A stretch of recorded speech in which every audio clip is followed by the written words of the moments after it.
All right, gang, we're starting a new topic this week.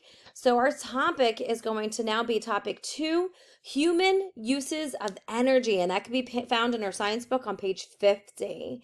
So we're going to be talking about energy conversions, non-renewable energy sources, renewable energy sources, and environmental impact of energy usage. And we're going to be learning a little bit about that in social studies too. So it's going to be pretty interesting to see all of that kind of come together at the same time. So let's start reading. I'm going to flip over through here. This is a great way to look at what steps we would take in science so that you would know we're going to be learning this for lesson 1, this for lesson 2, lesson 3, what that looks like, what lesson 4 looks like, and going on from there.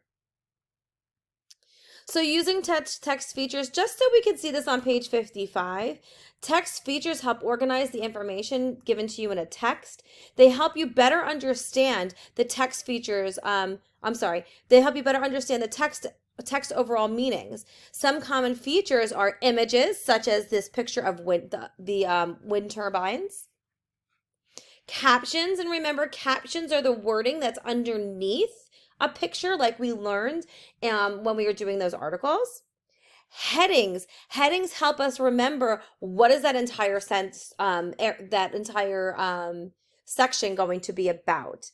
And highlighted words are those words that you may not know. So keep in mind that we want to use those text features to kind of help us understand what we are reading. So again, remembering we're looking at our headings to see what the subject or the main idea of that section is going to be.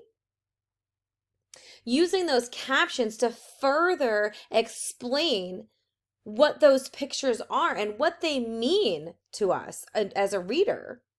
And those images themselves kind of help us put a name to a picture, right? So something that Mr. Yanchuk and I were talking about, we were talking about engines, car engines, and I was asking him about the difference between a Hemi and a regular engine. And then he was trying to explain it to me, but I wasn't quite understanding it. And he said, why don't you Google a picture? And then as soon as I saw that picture, his words and that picture, I made that connection and I totally understood what he was talking about. So using these pictures are super important, okay?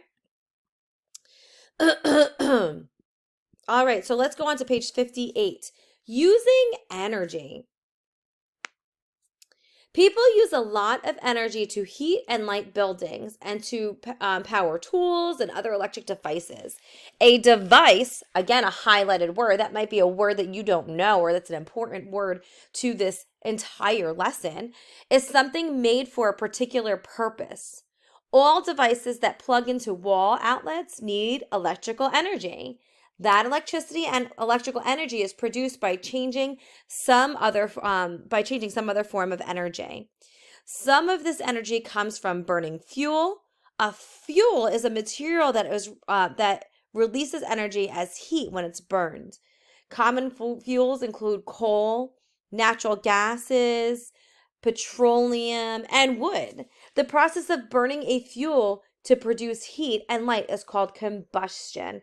Think about during the winter time, we have a fire. How does that fire feel? That heat that's from there can cause and can help burn or create electricity and create energy. During combustion, the fuel combines with oxygen, a chemical change occurs, and it releases energy stored in the fuel. Use the text features. So reading check, use the text features. How does the photo on this page help you understand the text? So take a look at the text on the bottom. How does that help you understand? Fuels. The primary or original source of energy of almost all fuels is the sun. Plants change the energy of the sunlight into plants materials that can store energy, such as wood. Does anyone remember what that process is called? I hope you said photosynthesis. Other fuels such as coal, oil, and natural gases form when living things die and went through changes underground over a very long time. These living things were plants or animals. Their stored energy originally came from the sunlight. So we're going to pause right here go ahead and do the notes pages and don't forget to do the Nearpod. Have a great time.